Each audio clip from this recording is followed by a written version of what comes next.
اللہ تبارک و تعالیٰ نے اپنے مومن بندوں کی جو پہچان کرائی ہے اور ان کی صفات ذکر کی ہیں، ان میں سے ایک صفت یہ ہے کہ وہ صبر و تحمل والے ہوتے ہیں، حلم و بردباری ان کے اندر ہوتی ہے، وہ دوسروں کی باتوں کو برداشت کرتے ہیں، ان کے اندر اپنے مسلمان بھائیوں پر غصہ یہ بہت کم پایا جاتا ہے۔ یہ اسلام نے، ہمارے دین نے ہماری تربیت کی ہے، اور یہ بہت بڑی خوبی ہے۔ اگر کسی کو نصیب ہو جائے تو اس کو اس پر اللہ کا شکر ادا کرنا چاہیے۔ ایک دفعہ مسلم شریف کی روایت ہے کہ ایک وفد نبی کریم صلی اللہ علیہ وسلم سے ملاقات کے لیے آیا، جسے وفد عبد القیس کہتے ہیں۔ جب وہ نبی کریم صلی اللہ علیہ وسلم کے پاس پہنچے تو سب لوگوں نے جلدی جلدی نبی کریم صلی اللہ علیہ وسلم کی مجلس میں پہنچنے کی کوشش کی، لیکن جو ان کا امیر تھا، سردار تھا، اس نے نہایت اطمینان اور تسلی کے ساتھ اپنا سواری سے سامان اتارا، سواری کے کھانے پینے کا، آرام کا انتظام کیا، سامان کو مناسب جگہ پر رکھا، اور اس کے بعد نہا دھو کر، صاف ستھرا ہو کر، سفر کی گرد و غبار اتار کر، ختم کر کے نبی کریم صلی اللہ علیہ وسلم کی مجلس میں تشریف لایا۔ تو نبی کریم صلی اللہ علیہ وسلم نے اس کی تعریف فرمائی، فرمایا تیرے اندر دو خوبیاں ہیں، دو عادتیں ہیں، دو عمدہ اخلاق ہیں جو اللہ تبارک و تعالیٰ کو بہت پسند ہیں۔ تو اس نے پوچھا کہ یہ میں نے اپنے اندر پیدا کیے ہیں یا فطری طور پر، قدرتی طور پر میری طبیعت کے اندر اللہ تبارک و تعالیٰ نے رکھے ہیں؟ تو فرمایا کہ یہ اللہ تبارک و تعالیٰ نے تمہیں عطا فرمائے ہیں، اللہ کا عطیہ ہے۔ تو پھر آپ نے ان دو اوصاف کی، ان دو خوبیوں کی، ان دو اچھی عادتوں کی اور اخلاق حسنہ کی وضاحت فرمائی۔ فرمایا الحلم والانات، کہ تیرے اندر جو دو خوبیاں اللہ تبارک و تعالیٰ کو بہت پسند ہیں اور تیری طبیعت اور فطرت کے اندر رکھ دی گئی ہیں، وہ ایک برداشت ہے، حلم، برداشت، حوصلہ، دوسرے کی بات کو سننا، اپنی طبیعت کے خلاف بات کو برداشت کر جانا، دوسرے کی زیادتی سے درگزر کر جانا، یہ بہت بڑی خوبی ہے جو اللہ تبارک و تعالیٰ کو تیرے اندر بہت پسند ہے۔ والانات، اور دوسری خوبی کہ تم اپنے کام کاج کو بڑی تسلی سے کرتے ہو، حوصلے سے کرتے ہو، جلد بازی نہیں دکھاتے، عجلت سے کام نہیں لیتے، نہایت اطمینان اور تسلی سے ہر کام اچھے طریقے سے کرتے ہو۔ یہ انات، یہ بھی اللہ تبارک و تعالیٰ کو تمہارے اندر بہت پسند ہے۔ تو گویا کہ نبی کریم صلی اللہ علیہ وسلم نے اس ذریعے سے ہماری تربیت فرمائی ہے کہ تم بھی اللہ تبارک و تعالیٰ سے ان چیزوں کو حاصل کرنے کی دعا کرو، اپنے اندر یہ چیزیں پیدا کرنے کی کوشش کرو، اللہ تبارک و تعالیٰ سے دعائیں کرو، تو تمہیں بھی اگر یہ دو خوبیاں مل جائیں تو بہت خیر و برکت والی، زندگی کے اندر سکون پیدا کرنے والی، آدمی کے معاملات کے اندر حسن پیدا کرنے والی یہ خوبیاں اگر کسی کو مل جائیں تو بہت خوش نصیب ہے۔ الحلم والانات، برداشت اور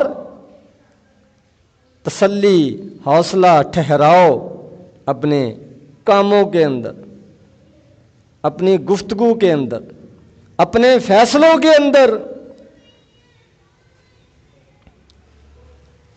تو نبی کریم صلی اللہ علیہ وسلم کی سیرت، آپ کا اسوہ حسنہ، آپ کی زندگی، یہ ہمارے لیے نمونہ ہے۔ تو آپ کی زندگی ایسی مثالوں سے بھری پڑی ہے کہ کتنا زیادہ آپ کے اندر وہ حوصلہ تھا، برداشت تھی اور صبر کا آپ مظاہرہ کرتے تھے۔ ایک دفعہ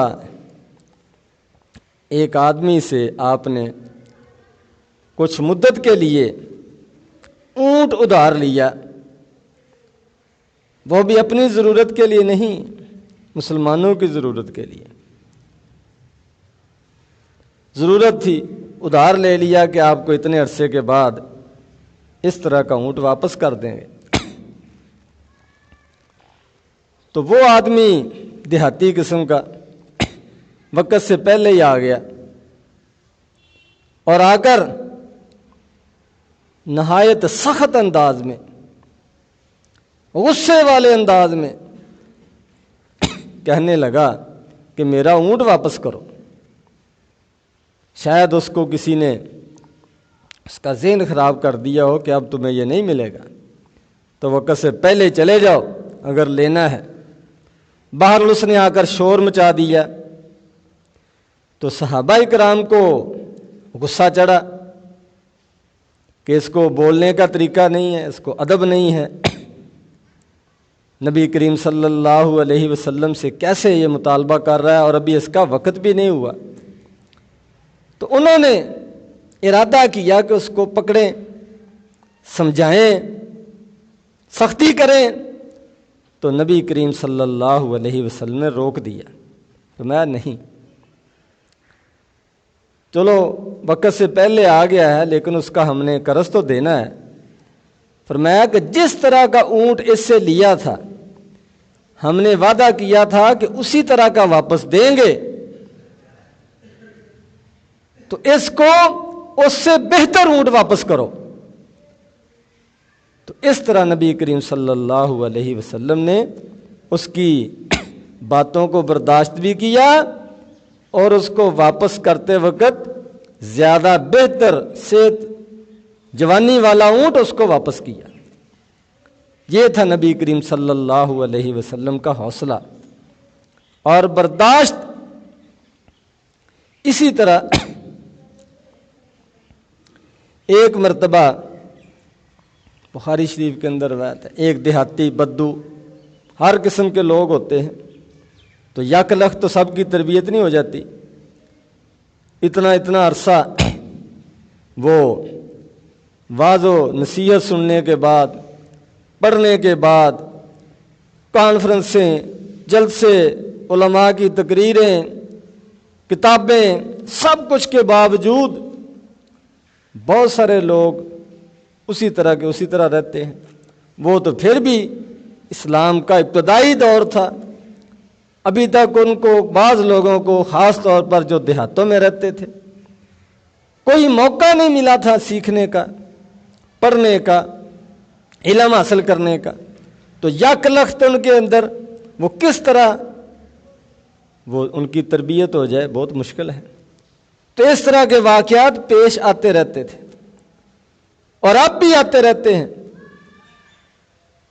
تو وہ نبی کریم صلی اللہ علیہ وسلم کے پاس آیا، دیہاتی آدمی، اور آ کر آپ کی گردن میں کپڑا ڈال لیا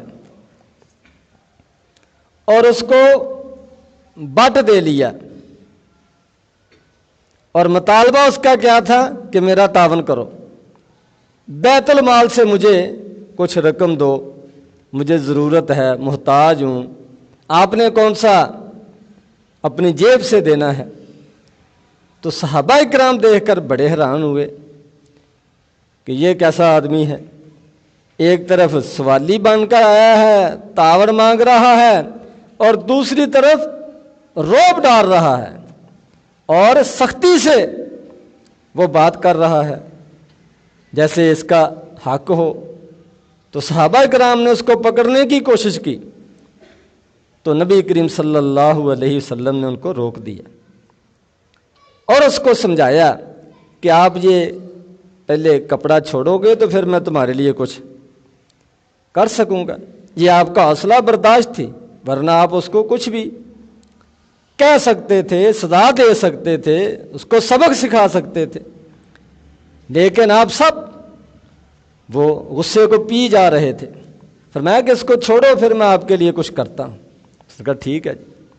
پھر آپ نے اس کو فرمایا کہ جتنی اس کو ضرورت ہے اس سے زیادہ بیت المال سے اس کا تعاون کرو۔ اس کو دے دیا گیا، بہت خوش چلا گیا۔ تو اس نے جا کر اپنے پورے قبیلے کو مسلمان کر لیا کہ اس طرح کا عظیم اخلاق والا نبی شاید وہ آزمانا ہی چاہتا تھا۔ اس نے کہا بہت عمدہ اخلاق والا، بڑے حوصلے والا، بڑا انسانوں سے محبت کرنے والا نبی ہے۔ تو سردار تھا اپنی قوم کا، علاقے کا، ان کو کہا سارے مسلمان ہو جاؤ، اچھے رہو گے۔ تو اس کی پوری قوم مسلمان ہو گئی۔ تو یہ نتیجہ نکلا نبی کریم صلی اللہ علیہ وسلم کے حوصلے کا، برداشت کا۔ تو گویا کہ نبی کریم صلی اللہ علیہ وسلم نے اپنی ان مثالوں کے ساتھ اپنی امت کی، صحابہ اکرام کی، بعد میں آنے والے لوگوں کی، ہماری یہ تربیت کی ہے کہ اگر لوگوں کی اصلاح کرنا چاہتے ہو اور ماحول کو خوشگوار رکھنا چاہتے ہو، ایک دوسرے کے احترام کی فضا قائم رکھنا چاہتے ہو، تو پھر اپنے اندر برداشت کا مادہ پیدا کرو، اپنے غصے کو کنٹرول کرنے کی کوشش کرو۔ ورنہ اگر ہر آدمی ہر بات کا جواب دے اور اینٹ کا جواب پتھر سے دے، اس کو کوئی 2 سنائے تو اس کو 4 سنائے، تو پھر جو اسلامی ایک تربیت ہے، اسلام کی تعلیم ہے، اس کی خلاف ورزی ہوگی، اور پھر اللہ تبارک و تعالیٰ سے کی طرف سے خیر و برکات وہ نازل نہیں ہوں گی۔ پھر جواب دینے میں لگے رہیں گے سارے۔ ایک مرتبہ ایک یہودی نبی کریم صلی اللہ علیہ وسلم کے پاس آیا، تو اس نے آپ کو سلام کیا، لیکن یہودی جو تھے سلام کرتے وقت وہ لام کو ختم کر دیتے تھے، تو اس سے بد دعا والا معنی پیدا ہو جاتا تھا۔ السلام علیکم کی بجائے السلام علیکم، یہ ان کی بد فطرت تھی۔ ان کی اندرونی خباثت تھی، شرارت تھی اور بد نصیبی تھی۔ تو نبی کریم صلی اللہ علیہ وسلم کو اس نے السلام علیکم بددعائیہ کلمات کہے، تو نبی کریم صلی اللہ علیہ وسلم نے وعلیکم کہہ دیا۔ حضرت عائشہ رضی اللہ تعالیٰ عنہ سن رہی تھی، وہ سمجھ گئی کہ اس نے لام نہیں بولا، السلام علیکم کہا ہے، تو انہوں نے آگے سے جواب میں کہا وعلیکم السلام واللعنت، کہ تم پر بھی بربادی ہو اور لعنت ہو۔ یہ کلمات حضرت عائشہ رضی اللہ تعالیٰ عنہ نے جواب میں دے دیے۔ تو نبی کریم صلی اللہ علیہ وسلم نے فوراً حضرت عائشہ کو ڈانٹا، ان کو روکا، ان کو سمجھایا۔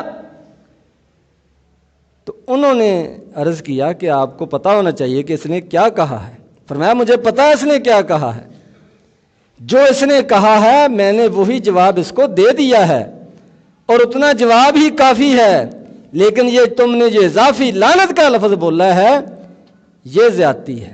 اس نے السلام علیکم کہا، میں نے کہا وعلیکم، یعنی تم پر بربادی ہو، تباہی ہو، موت آئے، تو میں نے کہا تم پر بھی۔ تو اگر وہ کہے کہ میں نے السلام علیکم کہا تھا تو میں کہوں گا میں نے بھی وہی جواب دیا ہے۔ اگر اس نے السلام علیکم کہا تو اس کو اس کا جواب مل گیا، تو اس کو موقع نہ دو اعتراض کرنے کا، بات کرنے کا کہ میں نے تو یہ لفظ کہا تھا، تم نے آگے سے یہ جواب دیا۔